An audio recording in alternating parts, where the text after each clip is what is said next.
आज से वहां भी बहुत ज्यादा अब लोगों में गुस्सा और बढ़ गया है। देखिए, बावले ये ना होते तो यकीनन ये हाल ना करते। के ऊपर कोई रिएक्शन पाकिस्तान नहीं में दे। इमरान खान नेतन्याहू से भी गए गुजरे हो गए। और इस वक्त आधा पाकिस्तान जो है वो जल रहा है। आज से वहां भी बहुत ज्यादा अब लोगों में गुस्सा और बढ़ गया है। आपने देखा है कि कभी ये कोयटा से आगे कहीं गए और वो भी बहुत मुश्किलों से।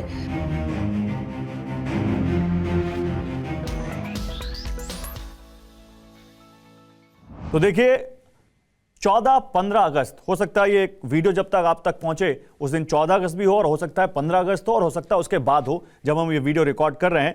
लेकिन आज इस समय हमारे साथ एक बेहद खास मेहमान जुड़ी हुई है बातचीत करने के लिए। नमस्कार, मेरा नाम है गौरव अग्रवाल और इस वक्त मेरे साथ पाकिस्तान से एक बेहद दिलेर, बहादुर और दुनिया भर में पाकिस्तान के लिए बात करने के लिए जानी जाने वाली आरजू काज़मी हमें ज्वाइन कर रही हैं और सीधे अब उन्हीं से बात करते हैं। आरजू, वैसे तो 14 अगस्त को पाकिस्तान अपनी आजादी का दिन मनाता है, लेकिन टेक्निकली देखें तो क्या आपको लगता है कि पाकिस्तान आजाद हुआ था या 15 अगस्त को भारत आजाद हुआ था और पाकिस्तान का तो जन्म हुआ था? तो पाकिस्तान को हैप्पी इंडिपेंडेंस डे कहने के बजाय हैप्पी बर्थडे कहें तो ज्यादा अच्छा होगा। क्या लगता है आपको? कई लोग ये बात करते हैं कि पाकिस्तान को तो क्रिएट किया गया था और उस वक्त जो अंग्रेजों से जो आज़ादी मिली थी वो तो पूरे सब कॉन्टिनेंट की थी। तो डेफिनेटली पाकिस्तान को उस वक्त क्रिएट किया गया था, तो हमें आज़ादी लेकिन फिर भी ज़ाहिर इंडिपेंडेंस डे करके ही मनाया जाएगा, क्योंकि अगर ये कुछ और कहेंगे तो वो थोड़ा अजीब सा हो जाएगा। लेकिन इस वक्त भी लोग जो हैं वो यही बात करते हुए दिखाई देते हैं अक्सर, क्योंकि अब इतने सालों बाद लोगों को काफ़ी चीज़ें जो है वो अंडरस्टैंड करने लगे हैं कि क्या हुआ था और क्यों हुआ था, और उस पे अब सवाल भी करने लग गए हैं। जैसे क्या सवाल करने लगे?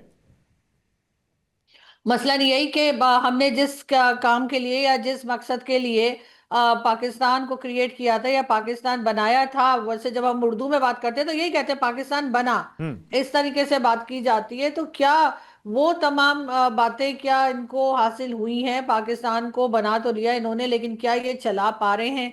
ये बात भी की जाती है। अब आज मैं और आप जैसे 14 अगस्त के दिन बात कर रहे हैं, तो कल रात को जो सेलिब्रेशंस चल रही थी गवर्नमेंट लेवल पे, हम्म। वो भी डेफिनेटली आपने सोशल मीडिया पर देखा होगा, तो उसमें ज्यादातर जो है वो वॉर को ही ग्लोरीफाई किया जा रहा था। हम्म। बार बार यही बताया जा रहा था पाकिस्तान ने जो है वो भारत के साथ अभी रिसेंटली जो क्लैशेस हुए हैं उसकी बहुत बात की गई, पीस टॉक की बात की गई, अफगानिस्तान के साथ जो क्लैशेस चल रहे हैं उसके ऊपर प्राइम मिनिस्टर जो थे उन्होंने बात की। तो ये मुसलसल इसी तरह की बातें थी जिसपे बहुत से लोग ये भी कह रहे हैं कि क्या इनके पास आज के दिन के लिए कोई और चीज नहीं थी? क्या पाकिस्तान ने कोई चीज अचीव नहीं की? हमारे स्पोर्ट्स के लोग हैं, हमारे आर्टिस्ट हैं, हमारे जर्नलिस्ट हैं, हमारे साइंटिस्ट हैं, हमारे कई दूसरे लोग हैं जिनकी बात की जा सकती थी। अब्दुल सत्तार ईदी साहब का नाम लिया जा सकता था, डॉक्टर अब्दुल सलाम जो के नोबेल प्राइज लेकर आए उनका नाम लिया जा सकता था, हमारे टीचर्स का नाम आ सकता था। हम्म। लेकिन सिर्फ और सिर्फ डिफेंस की बात की जा रही थी। कल सारा फंक्शन इन्होंने जो रखा था इस्लामाबाद जहां मैं हूँ, वो पूरा का पूरा फंक्शन सिर्फ डिफेंस का ही लग रहा था। ऐसा लग रहा था 14 अगस्त नहीं 6 सितंबर शायद सेलिब्रेट कर रहे हैं। तो इस तरह से जो लोग जो हैं उन्होंने यही कहा कि इस वक्त कई लोग जो इमरान खान के सपोर्टर्स हैं उन्होंने तो ये भी कहा कि जी इस वक्त पूरी कंट्री में अगर कोई आज़ाद है तो शायद वो सिर्फ इमरान खान है, क्योंकि इमरान खान किसी तरीके से इनके साथ कोई डील करते हुए दिखाई नहीं, नहीं दे इमरान रहे। खान और की आपने बात की है, इमरान खान के ऊपर भी मैं आऊंगा, लेकिन आपने कहा कि ऐसा लगता है कि इस देश में केवल इमरान खान आजाद है। और मैं आपका एक व्लॉग सुन रहा था, वहां पे आपने पाकिस्तान किसी सीनियर जर्नलिस्ट का रेफरेंस देते हुए कहा, आपने एक नया टर्म दे दिया हमें। आपने कहा कि ये पाकिस्तान गुलाम है भी, और उससे ज्यादा आगे जाकर कहें तो कहें कि ये आर्मी ऑक्यूपाइड पाकिस्तान है, AOP। ऐसा क्यों कह रहे हैं आप लोग? देखिए बिल्कुल ये मैंने सलमान रशीद साहब का जिक्र किया था। सलमान रशीद साहब जो हैं वो ऑथर भी हैं और हम्म। मजे की बात यह कि वो फौज में भी रह चुके हैं। अच्छा। इसके बावजूद वो जिस तरह से बात करते हैं तो ऐसा लगता नहीं है कि कभी वो आर्मी में रहे हो, क्योंकि वो क्रिटिसाइज करते हैं और बहुत खुलकर क्रिटिसाइज करते हैं। बल्कि ये उनकी बुक का नाम है, जो बुक उनकी पब्लिश ही नहीं होने दी जा रही, ओ। उस बुक का इन्होंने ये नाम रखा था। तो उन्होंने बताया था मेरे ही शो में कि अब वो उनकी बुक जो है वो पब्लिश होने से रोक दी गई है। तो इस किस्म की बातें लोग कर रहे हैं, क्योंकि देखिए अगर हर जगह पर आर्मी जो है इंटरफेयर करेगी, चाहे वो फाइनेंस हो, चाहे वो फॉरेन मिनिस्ट्री में हो, चाहे हर जगह पे प्राइम मिनिस्टर भी हर चीज का क्रेडिट कल भी आर्मी चीफ या फील्ड मार्शल को ही देते चले जा रहे थे, चाहे वो पीस टॉक हो, चाहे वो इस वक्त अभी जो इन्होंने रिसेंटली एक एग्रीमेंट किया है उसके ऊपर भी, यानी टर्की और सऊदी के साथ, उसका क्रेडिट भी वो कह रहे थे कि ये काम भी फील्ड मार्शल का ही है। तो फिर आपका क्या काम है, आप हम्म। किस लिए यहाँ पर इस सीट पर हैं? तो हम्म। जब हर चीज में इंटरफेयर होगा, जो कि यकीनन लोग पसंद नहीं करते, हम्म। तो फिर अगर आप हर चीज का क्रेडिट ले रहे हैं, तो फिर अगर कुछ गलत होता है तो फिर वो बात भी सुननी होगी। तो इसलिए भी लोगों को लगता है कि हर जगह पर पाकिस्तान की जो सिविलियन गवर्नमेंट इस वक्त है वो बहुत ही एक नहीं तो इसी समझे इसी कि चीज पपेट पर हम आगे गवर्नमेंट है। बढ़े, इसी चीज पर हम आगे बढ़े। और कंपैरिजन तो देखिए करने करेंगे तो बहुत लंबा टाइम चला जाएगा और कंपैरिजन करने की जरूरत भी नहीं है।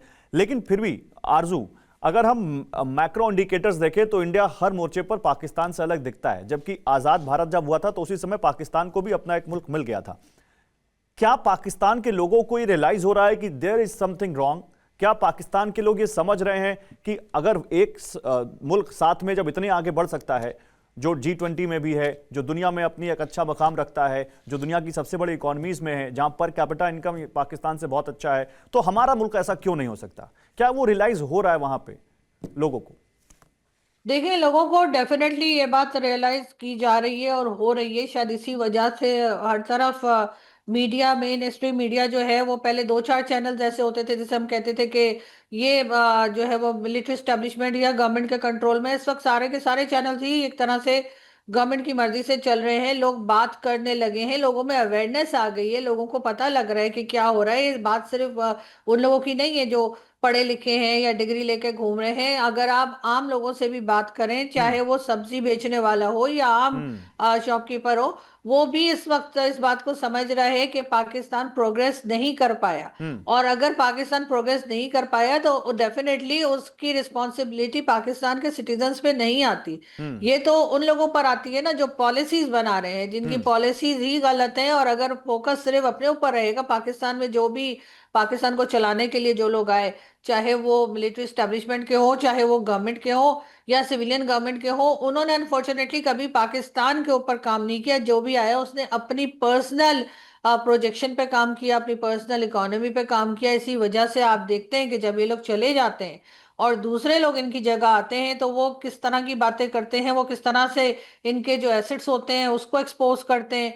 इन्होंने यहाँ घर बना लिया, इन्होंने वहां पे प्रॉपर्टी ले ली, इस किस्म की बातें शुरू हो जाती हैं। हम्म। लेकिन जब तक ये रहते हैं, इन्होंने अगर पाकिस्तान के ऊपर काम किया होता, पाकिस्तान की इकोनॉमी पे काम किया होता, हम्म। तो इस वक्त जगह जगह तो जाकर इसीलिए पाकिस्तान इसीलिए को मैं लोन आपका ना वो लेना पॉडकास्ट पड़ता। सुन रहा था, आपने कहा ये बावलों का मुल्क है, इसीलिए आप इनको बावला कहती हैं। देखिए बावले ये ना होते तो यकीनन ये हाल ना करते, क्योंकि अगर पाकिस्तान को डैमेजेस होंगे तो डेफिनेटली इनको भी होंगे। हम्म। लेकिन इनको ये बात समझ में नहीं आ रही है। अगर पाकिस्तान को ये बिल्कुल ही बर्बाद करके और ये समझ रहे हैं कि ये कहीं बाहर भाग जाएंगे और वहां ये रह पाएंगे, हम्म। तो आजकल के जमाने में ऐसा नहीं हो सकता। नवाज शरीफ साहब गए थे, सड़क पे चलते चलते लोग क्या कुछ कहा करते थे वो सभी ने देखा है। सोशल मीडिया की वजह से सारी वीडियोस वायरल हुई हैं। इसी तरीके से पुराने आर्मी चीफ जो हैं बाजवा साहब, उनकी भी कई वीडियोस वायरल हुई कि वो कहीं यूरोप में बैठे थे और लोगों ने किस तरह से उनके ऊपर आवाजें कसी। नहीं तो बिल्कुल वो हमने अब ये देखा, बच नहीं लेकिन आरजू सकते। एक चीज और आजकल पाकिस्तान के बारे में जो वायरल है और जो कहीं से भी अच्छी नहीं कही जा सकती, वो है बलूचिस्तान पर बॉम्बिंग। आप देखिए बलूचिस्तान को पाकिस्तान कहता है कि ये तो जी पाकिस्तान का हिस्सा है, और जब आप उसको अपना हिस्सा कहते हैं तो फिर आप अपने ही लोगों पर रात में अंधेरे में जब वो सो रहे हो कायरों की तरह बम बरसा देते हैं, बच्चों पर, औरतों पर, मजलूमों पर। क्या आप इसको कैसे देख रहे हैं और पाकिस्तान में इसको लेकर क्या बात हो रही है?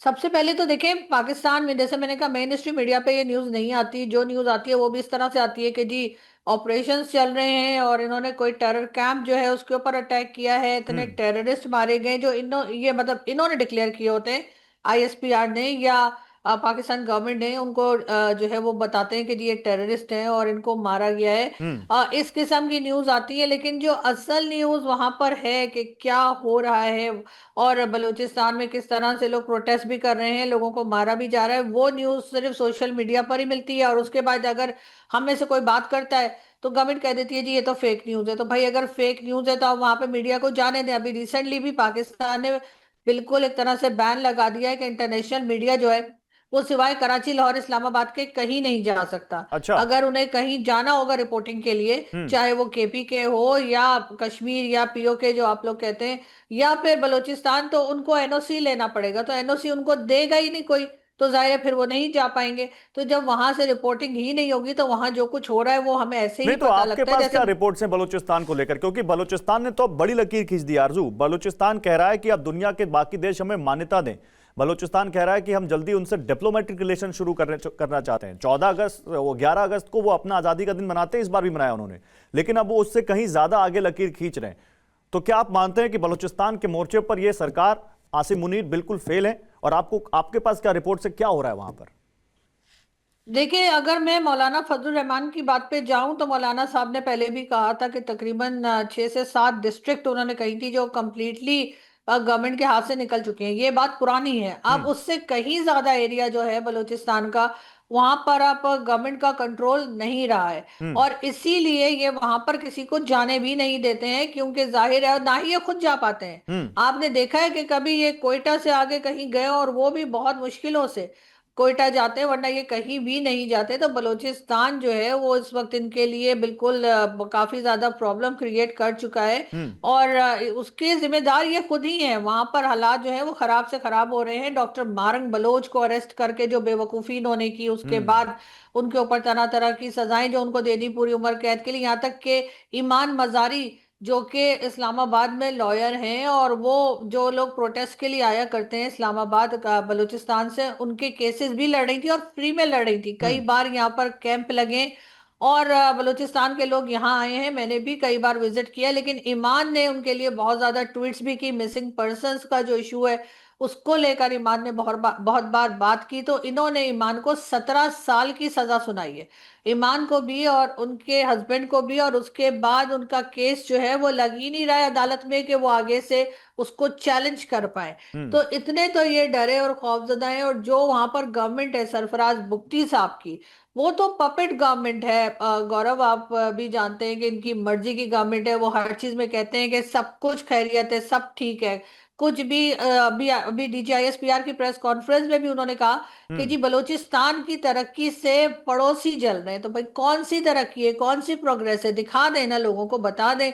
या चले इंटरनेशनल मीडिया को नहीं जाने दे रहे, अपने मीडिया को तो जाने दें। अपना हम्म। मीडिया भी वहां नहीं जा सकता। उसके बाद इस तरह का क्लेम, एक दिन डीजीआईएसपीआर साहब कहते हैं कि पड़ोसी जल रहे हैं, दूसरे दिन उठकर नहीं, मोहसिन रिजवी कह देते हैं आरजू कि पूरा आरजू सिस्टम कोलैप्स कर वो गया। देखिए क्या कह रहे हैं। रिपब्लिक ऑफ बलूचिस्तान जो संगठन है उसने दुनिया से अपील की है कि आज से बलूचिस्तान को पाकिस्तान का प्रांत ना कहा जाए, ना लिखा जाए और ना ही समझा जाए। इसे एक आजाद मुल्क के रूप में देखा जाए। हमारी फॉरेन पॉलिसी, हमारी डिफेंस पॉलिसी, हमारी इकोनॉमिक पॉलिसी, हमारी जो पॉलिटिक्स है, हमारी जो डिप्लोमेसी है, उसका जिम्मा बलूचिस्तान खुद संभालेगा। उन्होंने दावा किया है कि बलूचिस्तान का पासपोर्ट, बलूचिस्तान की करेंसी, बलूचिस्तान के मीडिया हाउसेस, बलूचिस्तान का व्यापार, ट्रेड और दूतावासों की औपचारिक शुरुआत जल्द की जाएगी। तब तो ये अगर ऐसा कर दिया तब तो फिर बलूचिस्तान पाकिस्तान का हिस्सा रहा कहां फिर? नहीं, देखें, इतना ये आसान नहीं है। ये जो स्टेटमेंट्स आ रही है ना, हम्म। उनके ऊपर बिलीव नहीं किया जा सकता। ये जरूर है कि वहां पर सिचुएशन खराब है, वहां पे गवर्नमेंट कंट्रोल जो है वो इतना नहीं रहा है। लेकिन फिर भी अगर कोई ये क्लेम कर दे कि उन्होंने करेंसी बना ली है या उन्होंने फ्लैग बना लिया है या वो अलग हो गए, तो आप भी जानते हैं कि ये काम इस तरह से नहीं हुआ हम्म। करते। हम्म। और ना ही ये इतना आसान है। अब यहाँ तक पहुंचाने में, उन लोगों को नाराज करने में, बलूचिस्तान के लोगों को डेफिनेटली पाकिस्तान की हुकूमत या पाकिस्तान की गवर्नमेंट जो है वही रिस्पॉन्सिबल है। जब आप उनकी जमीन से कुछ भी मिलता है वो उठाकर आप पंजाब में ले आएंगे या चाइना को दे देंगे या अमेरिका को ऑफर करेंगे, और वहां के लोगों को कुछ नहीं मिलेगा। उनके लोग उसी तरीके से गरीब रहेंगे। सबसे जो हमारे यहाँ जिनकी हालात खराब है वो बलूचिस्तान के ही लोग हैं। हम्म। तो फिर जाहिर है कि वो रिएक्शन आएगा। और अब तो सोशल मीडिया का जमाना है, तो अब तो और ज्यादा रिएक्शन आता है, वो लोग हम्म। बढ़कर बात करते हैं। हम्म। फिर इनकी एजेंसी के लोग जो है वो उठा के ले जाते हैं और फिर कह देते हैं जी वो तो खुद ही इधर उधर चले गए। हम्म। अभी भी डीजीआईएसपीआर की प्रेस कॉन्फ्रेंस जो लास्ट आई थी, उसमें उन्होंने कहा कि जी बस 201 लोगों का, या पता नहीं 211 लोगों की ही कंप्लेन आई है, हम्म। और यहाँ पे हजारों लोग बताए जाते हैं। तो भाई वो तो आपने अपने तौर पे बताया है ना, मगर वहां पे लोग जानते हैं कि कितने ही लोग जो हैं वो और कई और और सालों से एक गायब और किए जगह जा है, रहे हैं। एक और जगह है, आप जिसका जिक्र अभी आपने किया था आरजू, पीओके। आज से वहां भी बहुत ज्यादा अब लोगों में गुस्सा और बढ़ गया है। अभी जून से जो हो रहा था हमने देखा, जेएसी के साथ इन्होंने क्या किया देखा। वो तो जेएसी तो ये तक क्लेम करते हैं कि 400 से ज्यादा लोग इन्होंने मार दिए, पाकिस्तान की सेना ने और वहां की पुलिस ने। लेकिन अब वो जो एक शब्द है पुरअमन नाफरमानी, जिसको सविनय अवज्ञा कहते हैं, यानी वो कह रहे हैं कि ना अब हम टैक्स देंगे, ना हम बिजली का बिल देंगे, ना हम पानी का बिल देंगे, हम कुछ जमा नहीं करेंगे। उन्होंने आह्वान किया कि हम पाकिस्तान के सरकार के साथ अब कुछ यहां पर हम करेंगे ही नहीं, अपना कोई भी उनके साथ अपना कोई संबंध नहीं रखेंगे। तो एक तरफ बलोचिस्तान, दूसरी तरफ पीओके, जबकि राना सनाउल्लाह का बयान है। राना सनाउल्लाह जो कि पाकिस्तान के पीएम के एडवाइजर हैं, वो ये कहते हैं कि भाई जेएसी में पहले तो आप देखिए कितने फोर्सफुली, कितने दमनकारी नीति से उन लोगों को दबाया गया, उनको मारा गया। अब जब ये लगा कि 2 फेज के इलेक्शन के बाद तीसरे फेज में कहीं चीज खराब ना हो जाए, तो वह कहते नहीं जी जेएसी के 99% लोग तो देशभक्त भाई हैं।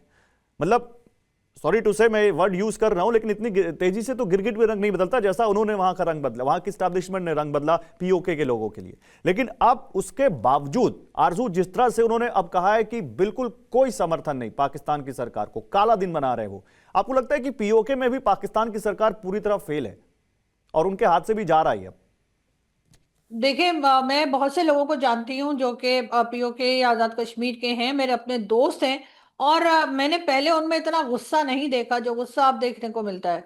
और वो पूरी तरह से जो है वो पाकिस्तान की गवर्नमेंट से नाराज हैं, और डेफिनेटली उनकी बात ना सुनी जा रही है, ना उनके राइट्स दिए जा रहे हैं। तो पाकिस्तान अपने लिए खुद ही प्रॉब्लम्स क्रिएट करता चला जा रहा है। हम्म। यहाँ पर बिलावल भुट्टो और मरियम नवाज तो ये कहते हैं कि जी हम कश्मीर के हैं, दोनों क्लेम कर चुके हैं इलेक्शंस के दौरान कि जी हम कश्मीर के, लेकिन कश्मीर के लोगों को इंडियन एजेंट बताया जाता है। उसी के साथ उनके ऊपर हर तरह की सख्ती की जा रही है। पाकिस्तान अपने लिए खुद ही प्रॉब्लम्स क्रिएट कर रहा है, और अगर ऐसे ही रहा तो हमारे साथ तो 71 भी हो चुका है। जो लोग ये कहते हैं कि जी पाकिस्तान को तोड़ा नहीं जा सकता, पाकिस्तान 27 रमजान को बना था, और क्या क्या बातें करते हैं, तो फिर 71 में क्या हुआ था?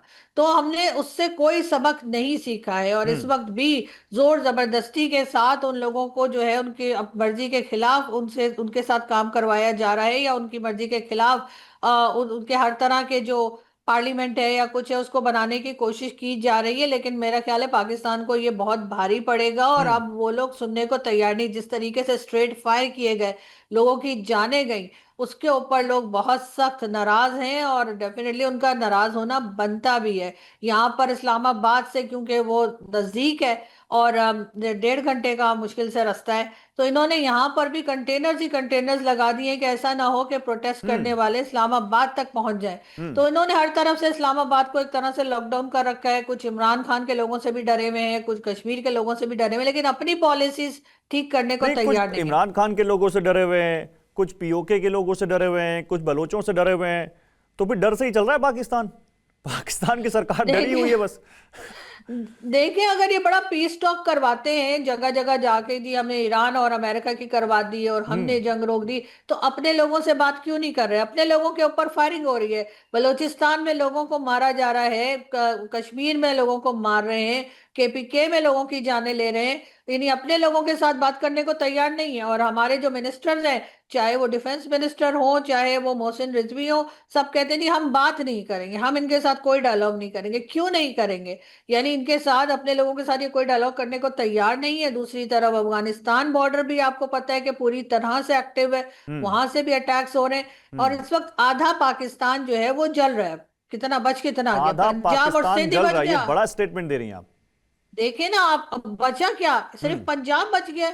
बाकी तो आपका बलूचिस्तान भी चल रहा है, केपीके में भी लड़ाई चल रही है, कश्मीर में भी प्रॉब्लम है और थोड़ा बहुत सिंध में भी इश्यूज चल रहे हैं। तो फिर रह क्या गया? सिर्फ पंजाब रह गया जो ये बार बार कहते हैं कि हमने 40,000 ऑपरेशंस किए टेररिज्म को रोकने के लिए, और 40,000 ऑपरेशन सिर्फ इस साल में। तो आप समझें कि 100 से ऊपर पर डे ये कर रहे हैं और तब भी ये नाकाम है, तो फिर बोलने के दिन नहीं नहीं, नाकाम है, आपको फिर मैं एक डेटा जाके देता हूं, मेरे डायलॉग पास कर एक ले। डेटा है आरजू। आपने टेररिज्म की बात की, मेरे पास एक डेटा है और वो डेटा टेररिज्म को लेकर ही है। देखिए, हमारे पास एक डेटा है, वो इस्लामाबाद स्थित थिंक टैंक का ही है, मतलब हमारा नहीं है, इस्लामाबाद का ही है। Pakistan institute for conflict and security studies यानी PICSS की एक रिपोर्ट कहती है कि जुलाई का महीना 2026 का सबसे घातक महीना साबित हुआ है टेररिज्म के हिसाब से पाकिस्तान के लिए। वो ये कहते हैं कि इस दौरान एक महीने में ही पाकिस्तान भर में कम से कम 606 लोग मारे गए हैं और 232 घायल हुए हैं, और जुलाई में पाकिस्तान सिक्योरिटी फोर्सेस के कम से कम 112 जवान मारे गए हैं। और यह जनवरी 2023 के बाद से एक महीने में हुई मौतों की सबसे बड़ी संख्या है, और पिछले एक दशक में यानी एक डिकेड से ज्यादा समय में दर्ज की गई दूसरी सबसे बड़ी संख्या है। तो पाकिस्तान ने जिस सांप को पाला, पाकिस्तान ने जिस टेररिज्म को वहां पर नर्चर किया, जिसकी नर्सरी बनाई, आज पाकिस्तान को साफ पता लग रहा है कि पाकिस्तान ने अपने बैकयार्ड में जो वहां पर स्नेक्स पाले हैं, आज वो उसी को डस रहे हैं, और वो दिख रहा है वहां पे। देखिए, कई बार इन्होंने जो ऑपरेशंस की बात की है कि जी हम ऑपरेशंस कर रहे हैं, उसी के लिए बजट बढ़ाया जाता है हर बार डिफेंस का, तो कई लोगों का ये भी कहना है, स्पेशली केपीके के लोगों का, कि जी आप इस बार जो ऑपरेशन है वो पंजाब से शुरू करें। क्या बात है? क्या पंजाब में टेररिस्ट नहीं है? या हाफिज सईद, मसूद अजहर और ये सब कहाँ रहते हैं? ये तो पंजाब में। तो अगर हर बार जो है वो ये कहकर के जी हम टेररिज्म के कंट्रोल के लिए ऑपरेशंस कर रहे हैं और अफगान सिटीजन्स को ही ये कहते हैं कि जी 80% अफगान सिटीजन जो हैं वही टेररिस्ट हैं, तो भाई आपने तो इतने दिन यहाँ पे रखा था, आप तो पैसा लेते रहे, आपको तो बहुत पैसा मिला उन रेफ्यूजीज को रखने के लिए, और अब जब पैसा बंद हो गया तो वो एकदम से उनको पता लगा कि ये तो टेररिस्ट हैं और इनको पकड़ पकड़ के निकालना शुरू कर दिया। तो अगर वाकई में पाकिस्तान टेररिज्म के ऊपर काम करना चाहता है, मैंने कई बार अपने वीलॉग में भी कहा है कि वो उन्हें पंजाब से शुरू करें, और ऐसे नहीं कि हाफिज सईद को हाउस अरेस्ट कर रखा है, मतलब इमरान खान जेल में है और हाफिज सईद हाउस अरेस्ट है। ये किस तरह का कह लीजिए कि इंसाफ हो रहा है या किस तरह का काम हो रहा है? तो यहाँ पे जब तक ये सीरियसली इस चीज को नहीं लेंगे, और ये कोई भारत ने सही नहीं बात कहा है। है सिर्फ कि हाफिज सईद जो है वो टेररिस्ट है या मसूद अजहर टेररिस्ट है, ये तो यूएन डेजिग्नेटेड एक्चुअली टेररिस्ट है, यूएन ने लिखा है। तो ये वहां जाके फिर चैलेंज कर दें या फिर ये जाके बात करें, और आजकल तो बड़ी दोस्ती है उससे, ट्रम्प से, तो कह दें जी इसका नाम निकाल दें, ये तो बड़ा नेक आदमी है। जब ये ऐसा नहीं कर रहे और पाकिस्तान ने 31 ईयर्स की जेल दी है हाफिज सईद को, तो कोई बताए कि जी वो जेल क्यों दी गई है 31 ईयर्स की? अगर टेररिज्म पे की है तो टेररिज्म उसने कहाँ की है? पाकिस्तान के अंदर टेररिज्म की है या पाकिस्तान के बाहर जाके उसने टेररिज्म की है? कुछ तो किया है जो 31 ईयर्स की जेल दी है। उस वक्त हमें असल में एफएटीएफ में फंसे हुए थे, इनको एफएटीएफ से निकलना था, और एफएटीएफ की शायद शर्तों में से एक ये था कि इस तरह के लोगों को अरेस्ट करें, इस तरह के लोगों को सजाएं दें, तभी एफएटीएफ से निकल पाएंगे। तो इन्होंने हाफिज सईद को हाउस अरेस्ट कर दिया नहीं, और लेकिन कहा FATF यही। से निकलने का फायदा क्या हुआ? $83 ट्रिलियन का आप बताती हैं अभी भी पाकिस्तान के ऊपर कर्जा है। मैं उसके ऊपर भी आऊं आरजू, लेकिन मुझे ये बताइए, आपने मोहसिन नकवी का जिक्र किया था, पाकिस्तान के इंटीरियर मिनिस्टर हैं जो ट्रॉफी चोर के नाम से मशहूर हो गए, इंडियन सब कॉन्टिनेंट में ट्रॉफी ले गए, आपको मालूम है, उस पर नहीं आते हैं। उन्होंने एक बड़ा स्टेटमेंट दिया है, उन्होंने कहा है कि system has been collapsed, Pakistan में सिस्टम कोलैप्स कर गया है, और वो कह रहे हैं कि इंडिया जैसा कॉकरोच जनता पार्टी का आंदोलन हमारे यहां भी हो सकता है। तो अपने ही सरकार का मंत्री ऐसा स्टेटमेंट दे रहा है, इतना डेयरिंग कैसे हो गए वो? इसलिए कि पहली बात तो ये कि वो इलेक्शन लड़के मंत्री बने नहीं है, वो पैराशूट से भेजे हुए मंत्री हैं, और वो है मिलिट्री एस्टेब्लिशमेंट के। तो वो ये बताने की कोशिश कर रहे हैं कि सिस्टम कोलैप्स कर गया है, तो आप दोबारा से वही सिस्टम ले आइए जो मुशर्रफ के जमाने में या जिया के जमाने वो ये में कह था। रहे हैं कि कू तो हो जाए यहाँ पर, वो तो हाँ, ऑलरेडी coup हो इनडायरेक्टली जाए तो और पाकिस्तान की सेना ही वहां पे मुनीर ही चला रहे हैं सब हाँ, कुछ, तो वही जाते हैं वहां पे अमेरिका लेकिन पाकिस्तान की इकोनॉमिक पॉलिसीज की बात कर रहे हैं। लेकिन ये बात तो बहुत अरसे से चल रही है, ये तो कि उनको प्रेसिडेंट भी बनना है, और ये बात कई लोगों ने कही भी है। अब शायद मोहसिन नकवी ये बताने की कोशिश कर रहे होंगे, तो लोगों ने यही कहा है कि सबसे पहले तो मोहसिन नकवी खुद रिजाइन करें अपनी जो क्रिकेट बोर्ड के चेयरमैन की उनकी पोस्ट है उससे भी, और होम मिनिस्टर के तौर पे भी रिजाइन करें, इसलिए कि वो सिस्टम का हिस्सा तो वो खुद भी है, और अब उसके बाद ही एकदम फिर एक हंगामा शुरू हो गया मोहसिन नकवी की बात के बाद। तो फौरन कहा गया कि नहीं नहीं ऐसा कुछ नहीं हो रहा है ना, और शहबाज शरीफ अपना टेन्योर कंप्लीट करेंगे और कोई और सिस्टम नहीं आ रहा। एक सिस्टम ये भी लाने की कोशिश कर रहे हैं कि टेक्नोक्रेट की गवर्नमेंट लाई जाए तो 10 साल चले। अच्छा। उसमें जो फील्ड मार्शल साहब हैं शायद उनको सदर बना दिया जाए, मोहसिन नकवी प्राइम मिनिस्टर बन जाए और टेक्नोक्रेट की गवर्नमेंट लाकर और 10 साल जो है उसको चलाया जाए। कई इनके फेवरेट जो टीवी पर आते हैं और नई नई चीजें बताते हैं, या समझे नजूमी टाइप के लोग, उन्होंने भी अब ये कहना शुरू नहीं नहीं, कर तो दिया है कि आसिम जी फील्ड मुनीर और या मार्शल दस मोहसिन साल कहीं नकवी नहीं ने जा रहे। टेक्नोलॉजी में कौन सा तीर मारा है? टेक्नोक्रेट तो वो होता है जो टेक्नोलॉजी के एरिया में अच्छा काम कर रहा हो। देखिए वो तो इन्होंने एक बात चली है यहाँ पे कि टेक्नोक्रेट की गवर्नमेंट, काफी अर्से से कहा जा रहा है कि टेक्नोक्रेट की गवर्नमेंट लाई जाएगी। कई लोगों के नाम भी सामने आ रहे थे और कहा जा रहा था जी इनकी लाएंगे गवर्नमेंट और उसके बाद 10 साल तक चलेगी। तो जो आता है 10 साल के लिए अपने आप को समझ बैठता है, चलते ये 5 साल भी नहीं है। इमरान खान आए थे, उन्होंने भी यही कहा था कि जी इमरान खान को 10 साल के लिए लाया गया है। इमरान हम्म। खान को भी यही बताया गया था और उनके लोग जो इमरान खान के सपोर्टर थे वो भी ऐसे ही बिहेव कर रहे थे कि उनको लगता था कि इमरान खान ने तो 10 साल जाना नहीं है। तो यहाँ पे कौन 10 साल रहा है सिवाय डिक्टेटर्स के? जो खुल्लम खुल्ला डिक्टेटर्स आए उन्हीं ने शायद 10 साल निकाल लिए, जियाउल हक ने और 8 साल मुशर्रफ ने, वरना तो कोई भी 10 साल नहीं रह पाया है। लेकिन बहरहाल ये कहते ऐसे ही है, लेकिन बहुत से लोगों का ये भी ख्याल है कि फील्ड मार्शल जो है वो हरगिज अपनी यूनिफॉर्म जो है वो नहीं छोड़ेंगे, क्योंकि यूनिफॉर्म की वजह से ही जो है सब जगह पे पूछा जा रहा है। कई बार तो डोनाल्ड ट्रंप ने कह दिया है माय फेवरेट फील्ड मार्शल। तो आज कल, बल्कि कल रात को ही आसिफ अली जरदारी साहब ने कहा कि भाई वो हमारे फील्ड मार्शल हैं, अमेरिका के नहीं है। इसलिए डोनाल्ड ट्रंप की इस बात को सीरियसली ना लिया जाए। तो हर तरह की बात यहाँ चल रही है, लेकिन साथ ही साथ जाहिर है मोहसिन नकवी ने जो कह दिया तो हम्म। उनसे कहलवाया गया होगा। मोहसिन नकवी अपनी तरफ से कोई स्टेटमेंट नहीं दे समझ में सकते। आ रही मुझे आपकी बात, और मैं आपकी बात को लॉजिकल मानता हूं, और मुझे लगता है कि यही बात है, क्योंकि आप जो बोल रही हो उसमें एक लॉजिक दिखता है।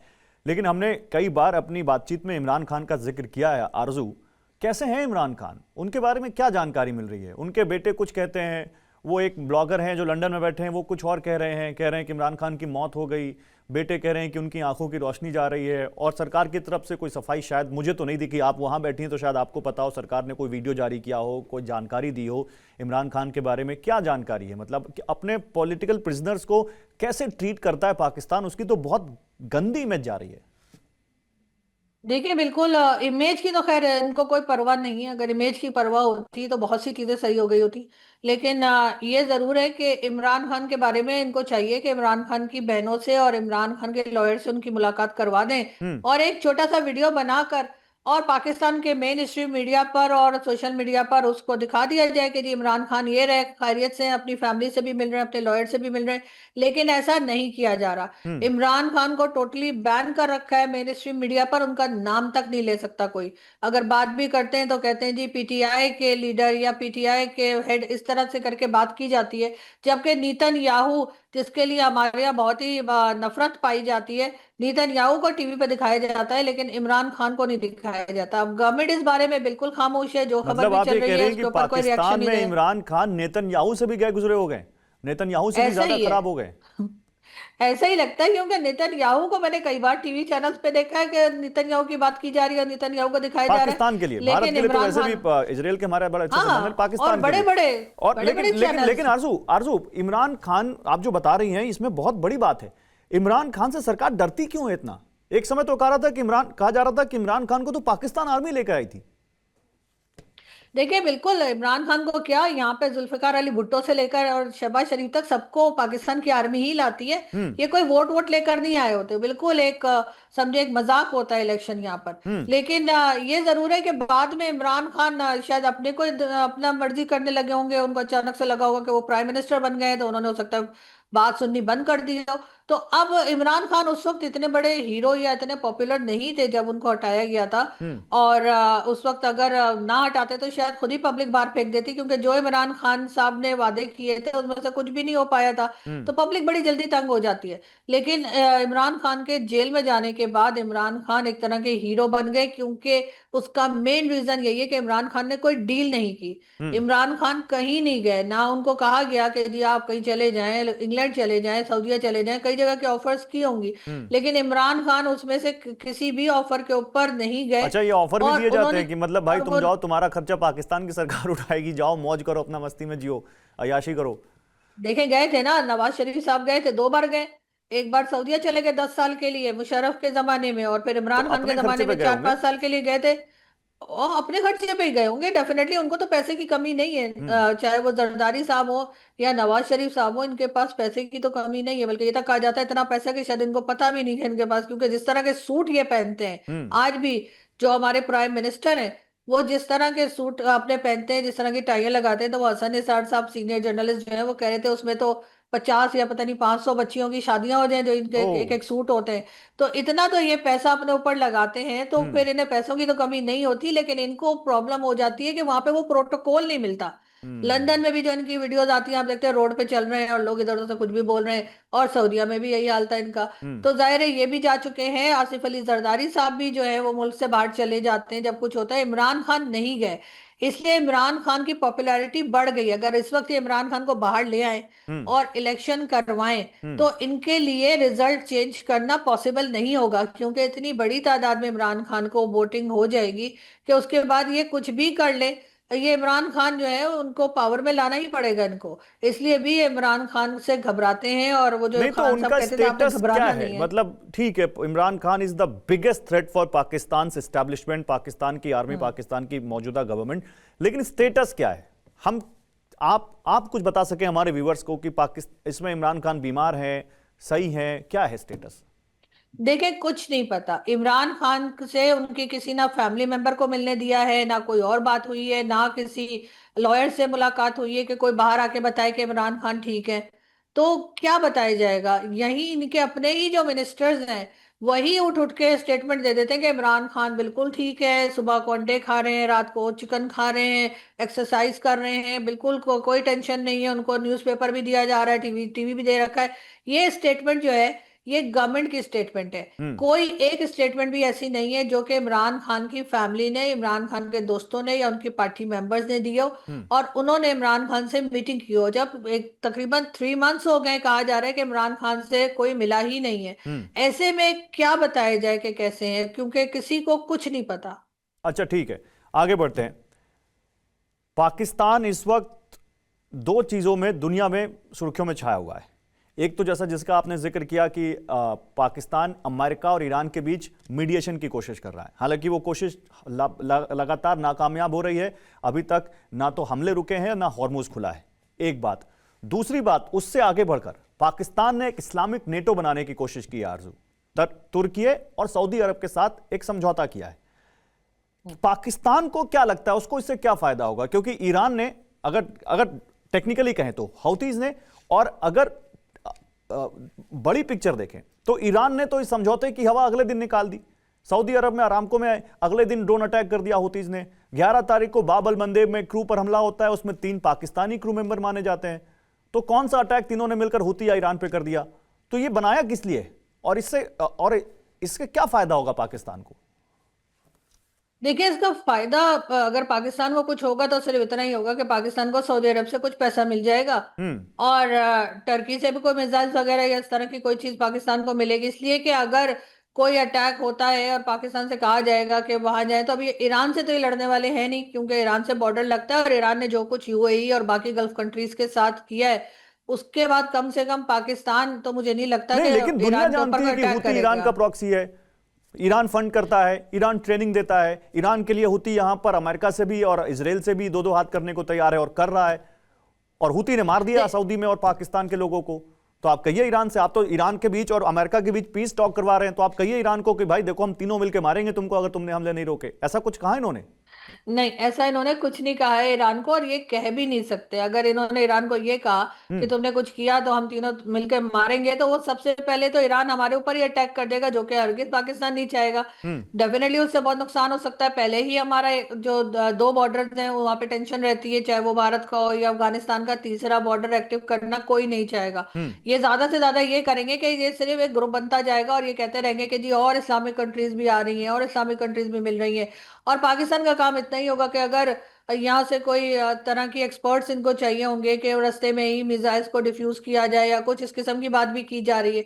ग्राउंड पे जो सोल्जर्स भेजे जाएंगे उसके लिए सऊदी अरेबिया जो है वो पाकिस्तान को पेमेंट करेगा, लेकिन वहां पर भी कोई एक्शन करता हुआ मुझे पाकिस्तान नहीं, नहीं तब तो दिख आपकी रहा, बात जैसे से आपने आरजू खुद एक भी बात कहा। लग रही है कि दो सुपर रिच लोग हैं, या एक के पास मनी है और एक के पास मसल है। इन दोनों ने मिलकर सोचा कि एक हमारे साथ में पड़ोस में एक गरीब सा मुल्क है जिसके पास थोड़ी बहुत सेना है, चलो उसको एक समझ लीजिए खबलदार है, उसको अपने साथ एक अपनी किटी पार्टी में रखते हैं और जब मन होगा तब इसका यूज कर लेंगे, उसको दे देंगे थोड़े से कुछ पैसे। देखिए, जब इकोनॉमी पे काम नहीं होगा, जब बार बार 26वीं बार आईएमएफ पे जाएंगे, वर्ल्ड बैंक से पैसा मांगेंगे, सऊदीया से कहेंगे, अगर यूएई वापस मांगेगा तो सऊदीया से लेकर यूएई को वापस करेंगे। अगर पाकिस्तान अपनी इकोनॉमी पे काम नहीं करेगा हम्म। तो उनको इसी तरह के मजबूरी में कंप्रोमाइजेस करने पड़ेंगे। हम्म। अगर इसमें से निकलना चाहते हैं तो इनको अपनी इकोनॉमी पे सीरियसली काम करना होगा। आपको हर तरफ के बॉर्डर पे आपने ट्रेड बंद कर दी है, हम्म। आपके यहाँ फैक्ट्रीज, वो कहाँ हमारे यहाँ करेंगे? कितनी ही फैक्ट्रीज बंद हो गई हैं। उनको तो बस भारत का डर दिखाकर अपनी आवाम को बेवकूफ बनाना है और अपनी जेबें भरनी है। वो कहाँ करेंगे? खैर। लेकिन अब पब्लिक नहीं बेवकूफ बन रही, पब्लिक अब बेवकूफ नहीं बन रही है गौरव। अच्छा। काफी लोग जा रहे हैं, इंटरनेशनल मीडिया भी देख रहे हैं, सोशल मीडिया भी देख रहे हैं, यही चीज तो उनके गले पड़ चुकी है जिसकी वजह से ये परेशान है। ओके, आई होप पब्लिक वहां की थोड़ी सी और समझे इस बात को। आरजू, एक बहुत सीरियस एक और यहाँ पर टॉपिक है जिसपे मैं चाहूंगा कि आप अपने एक्सपर्टीज के साथ हमें अपना एक्सपीरियंस शेयर करें। चीन में पैदा हुए कनाडाई एक एजुकेशनिस्ट, प्रोफेसर और जियोपॉलिटिकल एक्सपर्ट हैं, उनका नाम है जियांग ज़्यूकिन। उन्होंने पाकिस्तान के न्यूक्लियर वेपन्स को लेकर एक बड़ा दावा किया है। उन्होंने कहा है कि किसी टकराव की, किसी कॉन्फ्लिक्ट की सिचुएशन में पाकिस्तान सबसे पहले परमाणु हथियारों का इस्तेमाल कर सकता है और उनके पास इसकी रीजनिंग भी है। उन्होंने इससे पहले भी कई भविष्यवाणियां की हैं आरजू, जो सटीक साबित हुई हैं, है ना।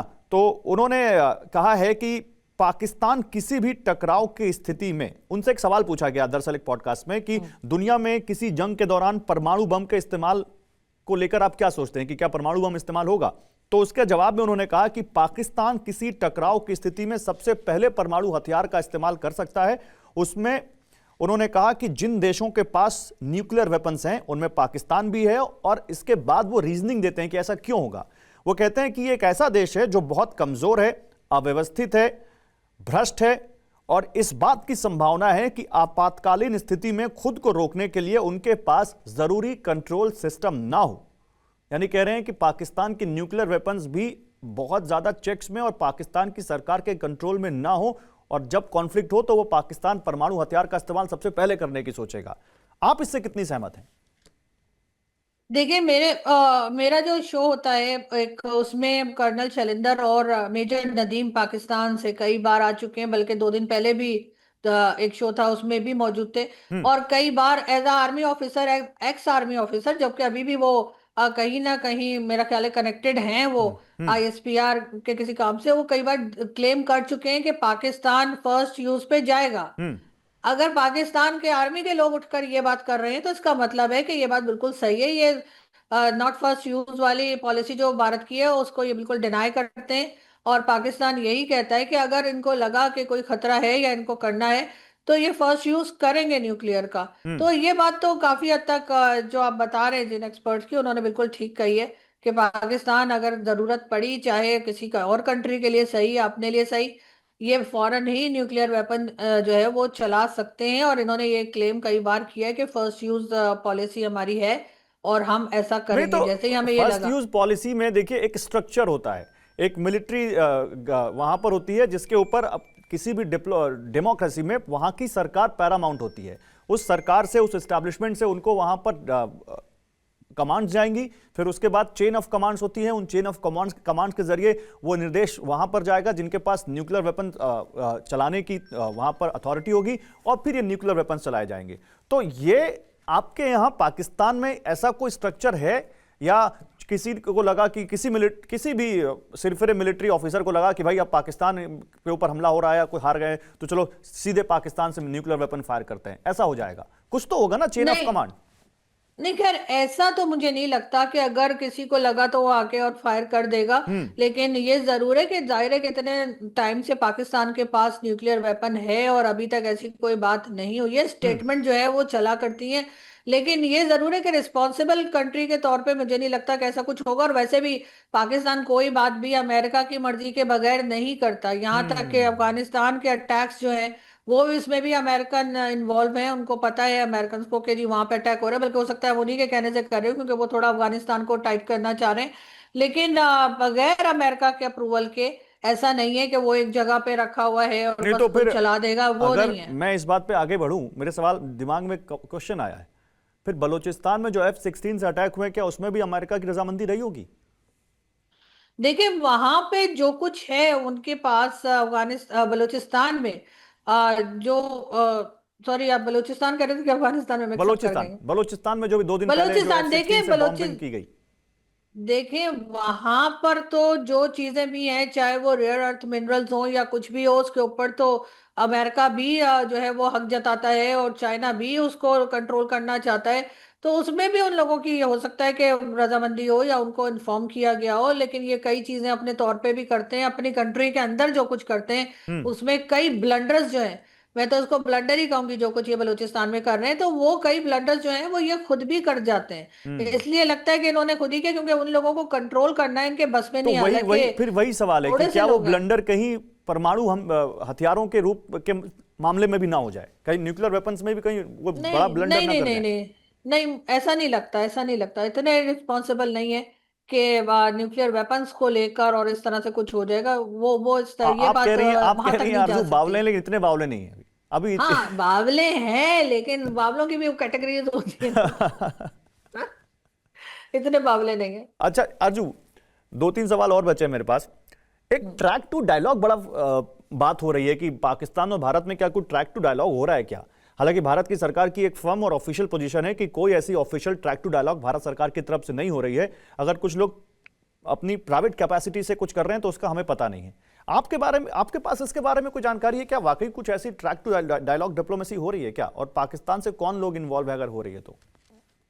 देखिए मैंने भी सुना यही था कि कुछ लोग जो है वो भारत से भी हैं और कुछ पाकिस्तान से भी हैं। बल्कि आपके तो एस दलत साहब जो हैं उनका नाम भी आया था। और हम्म। पाकिस्तान से भी कुछ लोग जो हैं उनके बारे में कहा गया कि बात चल रही है। लेकिन वो मुझे लगता है सरकारी सतह पर नहीं है या गवर्नमेंट नहीं कर रही है।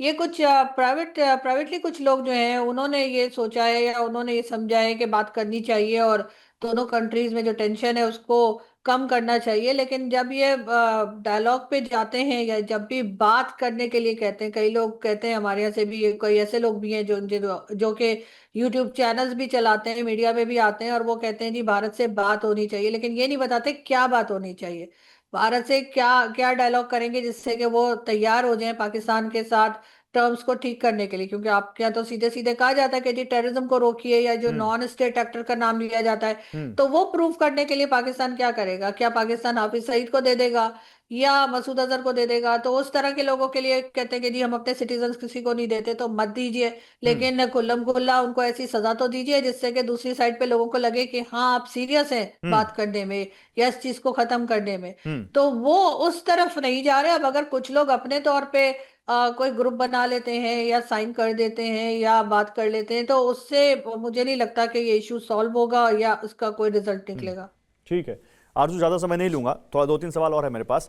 शहबाज शरीफ का एक स्टेटमेंट है, शायद आप उसकी तरफ रेफर कर रही थी कि देखिए आर्मी को कैसे और वॉर को कैसे ग्लोरीफाई किया गया। उसमें उन्होंने हमारा जो पाकिस्तान के साथ सिंधु जल समझौता था उसके ऊपर उन्होंने कहा कि पानी की एक एक बूंद रेड लाइन है और अगर भारत ने उसके जल अधिकारों को प्रभावित करने की कोशिश की तो कड़ा जवाब दिया जाएगा। जबकि भारत की एक बहुत फर्म लाइन है, विदेश मंत्रालय ने, बल्कि अभी हमारा जो मॉनसून सेशन चल रहा था उसी में संसद में एक जवाब दिया, एक सवाल के जवाब में, कि पाकिस्तान को सिंधु नदी का जल संधि पाकिस्तान के साथ तब तक रुकी रहेगी जब तक पाकिस्तान की सीमा पार आतंकवाद का समर्थन पूरी तरह से बंद करने का पाकिस्तान भरोसा नहीं देता। तो मेरा यह सवाल है कि क्या सिंधु जल समझौते को लेकर पाकिस्तान में खलबली है, पाकिस्तान की सरकार में बहुत ज्यादा हलचल है, क्योंकि बहुत बड़ा इलाका है जो सूखे की मार में आ जाएगा इधर से पानी रुक गया तो क्या भारत ने पाकिस्तान की सही नस पकड़ी है और क्या इसका असर होगा? देखिए, बिल्कुल इसके ऊपर बहुत ज्यादा बातचीत चल रही है, बहुत यहाँ पर थोड़ी टेंशन भी है। और बात यही की जा रही है कि अगर पानी रोका तो जी हमारी रेड लाइन है और हम खून की नदियां बहा देंगे। कभी बिलावल भुट्टो कहते हैं तो कभी प्राइम मिनिस्टर कहते हैं। कभी ये कहा जाता है कि अगर आप लोगों ने डैम बना के पानी रोकने की कोशिश की तो हम उस डैम को गिरा देंगे, हम यहाँ से मिसाइल मार देंगे, ये कर देंगे। तो ये सारी स्टेटमेंट्स चल रही हैं, लेकिन कोई इनको ये नहीं कहता कि आप ये सब कुछ कर गुजरेंगे लेकिन आप डैम नहीं बनाएंगे पाकिस्तान में। जो कि बरसों से लोग कहते जा रहे हैं कि जी पानी की शॉर्टेज तो वैसे भी हो रही है दुनिया में, ऐसा नहीं है कि सिर्फ भारत के ही बंद कर देने से ऐसा होगा। तो जब बारिशें होती है पानी ज्यादा हो जाता है और यहाँ इस तरफ पानी आता है तो ये कहते हैं जी फ्लड आ गया, वो भी भारत की वजह से आ गया। हम्म। तो अपनी जो एक रिस्पॉन्सिबिलिटी है गवर्नमेंट की कि जी आप डैम बनाएं हम्म।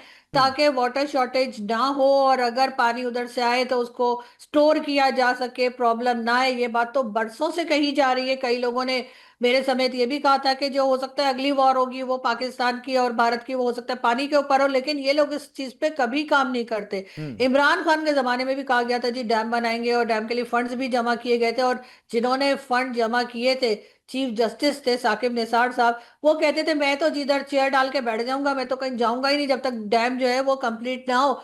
और इन्होंने टेलीथॉन कराई थी और बहुत पाकिस्तानियों से पैसा लिया, उसके बाद वो कनाडा दौड़ गए और यहाँ पे अब वो दिखाई ही नहीं देते। अब उनकी कनाडा से फोटोज आती है और पाकिस्तानी सोशल मीडिया पे ऐसी तैसी कर रहे होते हैं उनकी।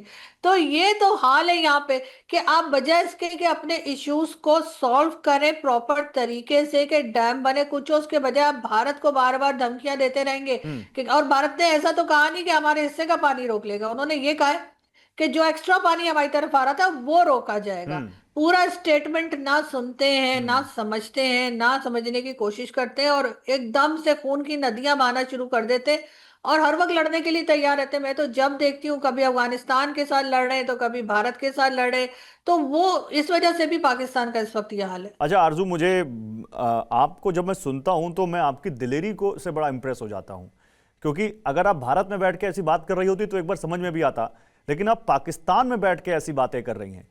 तो आरजू, अब मैं आपके बारे में कुछ सवाल पूछना चाहता हूं। आप अपने आप को अपने आप के अंदर इतनी बहादुरी लाती कहां से है? और क्या आपको कभी कोई थ्रेट नहीं मिलता? क्या कभी आपको किसी ने कोई धमकी भरा मैसेज या कॉल नहीं, आई एम श्योर आपको कुछ आया होगा, लेकिन क्या कभी आपको कोई इनडायरेक्ट डायरेक्ट मैसेज आया सरकार की तरफ से, पाकिस्तान की या पाकिस्तान की आर्मी की तरफ से कि तुम बोलना बंद करो वरना फिर देखो तुम्हारा अंजाम सही नहीं होगा? कभी कुछ हुआ आपके साथ ऐसा?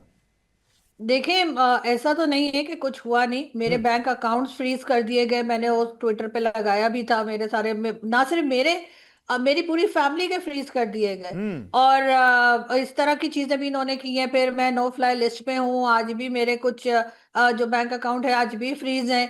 और बाकी कहते तो रहते हैं, चुप कराने की कोशिश भी रहती है, लेकिन अब अच्छी बात ये हो गई है गौरव के बहुत से लोग और भी निकल आए हैं हम्म। जो मेरी तरह बात करते हैं। तो अब ये किस किस को बंद करेंगे, किस किस को मारेंगे, तो वो वाली चीज भी हो गई है। लेकिन बहरहाल ये भी एक बहुत बड़ा एक समझे कि प्रॉब्लम होती है कि अगर आपके बैंक अकाउंट फ्रीज हो गए और ना सिर्फ आपके बल्कि इर्द गिर्द जितने भी लोग होते हैं जिनसे इनको लगता है कि ये कोई पैसा मांग सकते हैं या अपना कोई गुजारा कर सकते हैं, नहीं तो मतलब सबके बंद आप हो क्या गए। पाकिस्तान में फ्लाई नहीं कर सकती, पाकिस्तान से बाहर?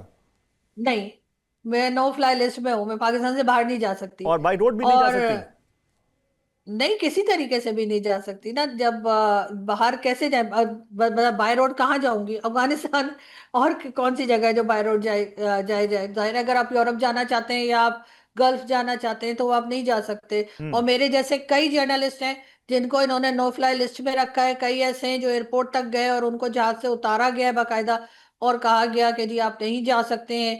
बैंक अकाउंट सबके इन्होंने ब्लॉक किए, फ्रीज किए। बल्कि जिस वक्त ऑपरेशन सिंदूर हुआ था और पाकिस्तान के चैनल्स भारत ने बंद किए थे, तो उस वक्त पाकिस्तान ने मेरा चैनल भी बंद कर दिया था। और तकरीबन 25 चैनल्स थे पाकिस्तान के जो पाकिस्तान की गवर्नमेंट ने खुद ही बंद कर दिए थे। और लोग कह रहे थे कि लो ये तो दोनों तरफ बैन हो गए। तो ये सब कुछ होता है। नहीं तो अब कोई ये और कोई बातें की एक हिम्मत कोई एक करते हैं। इंसिडेंट बताइए आरजू, जाने से पहले, जिसमें आप बताएं कि आपके साथ ऐसा कुछ हुआ था, कुछ बड़ा हुआ आपके साथ, कुछ कोई एक इंसिडेंट। देखिए, यही काफी बड़ी चीज है कि मेरा चैनल बैन किया गया, केस किया गया मेरे ऊपर। पीटीए का जो एक तरीके से जो गवर्नमेंट की तरफ से जो केसेस किए जाते हैं जर्नलिस्ट के ऊपर, हम्म। वो किया गया। और पीका का जो केस है वो होता है। इसके अलावा जो है वो बैंक अकाउंट जो है वो फ्रीज किए गए। और पीका कई क्या बार है? मतलब कहा, पीका एक मतलब आप अगर गवर्नमेंट के खिलाफ बात करते हैं या कोई इंफॉर्मेशन आप अपने शो में बोल देते हैं या कहीं बोल देते हैं, तो पीका एक्ट जो है वो लगा दिया ओके। जाता है। उसके तहत केस हो जाता है। फिर आप केस लड़ते रहिए, सालों साल आप केस लड़ते रहते हैं। आप एक तरह से ना कहीं जा सकते हैं ना आ सकते हैं। और कई बार जो है वो उसके बाद नो फ्लाई लिस्ट में डाल दिया जाता है। मेरे समेत आज भी कई जर्नलिस्ट ऐसे हैं जो नो फ्लाई लिस्ट में है, कि उनको लगता है कि चलो यहाँ पर है तो कभी ना कभी अच्छा पकड़ अच्छा के इनको अच्छा, एक जेल में एक, भी एक डाला सवाल जा और सकता फिर है। मैं इस शो को, इस बातचीत को वाइंड अप कर रहा हूं। कभी ऐसा भी हुआ हो कि कभी किसी बातचीत में आप किसी पार्टी में हो, किसी पब्लिक प्लेस में हो, और कोई बड़ा अधिकारी या बड़ा कोई मंत्री, कोई बड़ा नेता आया हो आपके बगल में और बड़ा फुसफुसा के उसने कहा हो, नहीं तुम बड़ा अच्छा कर रही हो यार, पाकिस्तान में ऐसे लोगों की जरूरत है? नहीं, इसलिए कि मुझे ये लोग अवॉइड करते हैं। मैं टीवी चैनल्स पे नहीं जा सकती पाकिस्तान के किसी हालांकि मैं पाकिस्तान टीवी चैनल पे काम करती रही हूँ, अपना शो होस्ट करती रही हूँ, लेकिन अब मुझे एज अ गेस्ट भी नहीं बुलाया जाता। और अगर कोई इवेंट हो रहा होता है तो वहां तो सबसे पहले कहा जाता है कि ये ना आए, क्योंकि ये आई या इस जैसे और दूसरे आए तो डेफिनेटली कुछ हम इनसे सवाल वगैरह भी कर सकते हैं। फिर एक बार इंडियन एम्बेसी ने इवेंट किया था तो बाहर मुझे ही रोक दिया गया और कहा गया कि आप नहीं जा सकती, मतलब डिप्लोमेटिक इनक्लेव के अंदर नहीं जा सकती जहां पर एम्बेसी है। हम्म। तो इस तरह की चीजें तो हमारे साथ होती रहती हैं। कई बार इस तरह की ऑफर भी आई कि आपको किसी टीवी चैनल पे एक शो ले देते हैं और आपकी इतनी सैलरी कर देते हैं और आप जो है ये यूट्यूब पर इस तरह की बातें या इंडियन चैनल पे ना किया समझ गया। करें, तो इस तरह की ऑफर भी आई हैं। चलिए फिर भी आरजू, thank you so much, stay safe, stay brave. Thank you. और बहुत खुल के आपने पाकिस्तान के बारे में जो बातें बताई, आई एम श्योर बहुत कम लोग हैं जो पाकिस्तान में बैठकर पाकिस्तान के बारे में ऐसी बातें करेंगे। एंड आई एम श्योर हमारी इस बातचीत से बहुत सारे लोगों को पाकिस्तान के बारे में बहुत कुछ पता चला होगा। Thank you so much Aarzoo, thank मुझे यू। इस बातचीत में ज्वाइन करने के लिए। Thank you. Thank you so much. Thank you.